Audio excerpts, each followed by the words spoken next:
The song the world now recognizes as Thriller was originally titled Starlight. You'll hear first from songwriter Rod Temperton, followed by Quincy Jones, as they discuss the legendary screen actor Vincent Price's important role in the recording of Thriller. Yeah, it was quite a funny story. When I wrote Thriller, I'd always envisioned this kind of talking section at the end, and didn't really know what we were going to do with it.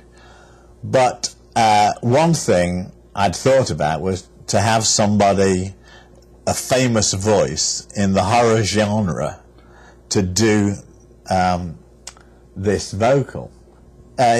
Quincy's wife knew Vincent Price, and so Quincy said to me, "How about if we got Vincent Price?" And I said, "Well, that'd be amazing if we could, get him." So he spoke to his wife, and they got it together, and Vincent said he would love to do it. So it was all set up that he would come in and do it. And the idea was going to be that he would just talk some horror talk from the type of lines he would deliver in some of his famous roles. And right up until the night before the session.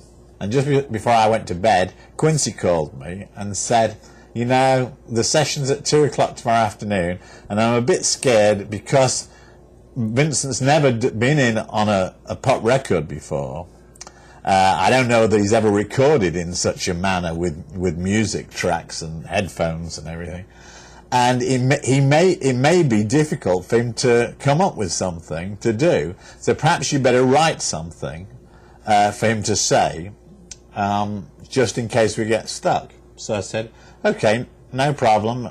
I'll get up tomorrow morning and write it before we come to the studio. So I went off to bed. And the very next morning, at 9 o'clock, the bell rings, and I'd totally forgotten this, but my publisher from England had come over to America, and it had always been planned that we would have breakfast that next morning. And he came and arrived, and I thought, oh my goodness, I'm supposed to write this thing, but I've got this lengthy meeting. And so I had the breakfast with my publisher and had a long business meeting which went up till noon. And the session was at 2 o'clock. And finally my publisher left, and about 10 past 12 the phone rings and it's Quincy. He says, "How are you doing? Have you got something?" And I said, "Yeah, well, don't worry about it. I'll have something. I'm just finishing it off."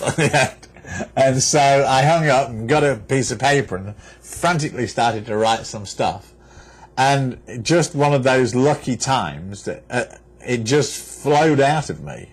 I'd written all the lyrics for the song, and the theme of the whole thing was so strong anyway that it was quite easy to visualize all these kind of lines that Vincent would say. And so I started writing, and I wrote one verse there while I was waiting for the taxi, and then I got in the taxi, and while I'm going to the studio, I wrote 2 more whole verses, of which, so I wrote 3 verses of poetry or rap, and we only needed 2 in the end anyway. And as I arrived at the studio, I saw a car pull up, and out steps Vincent Price, and the taxi pulled around the back of the studio, and I dived out of the cab, raced in the back door, said to the secretary, "Photocopy this quick." And they put it on the music stand, and he walked in and sat down in his chair, and off we went.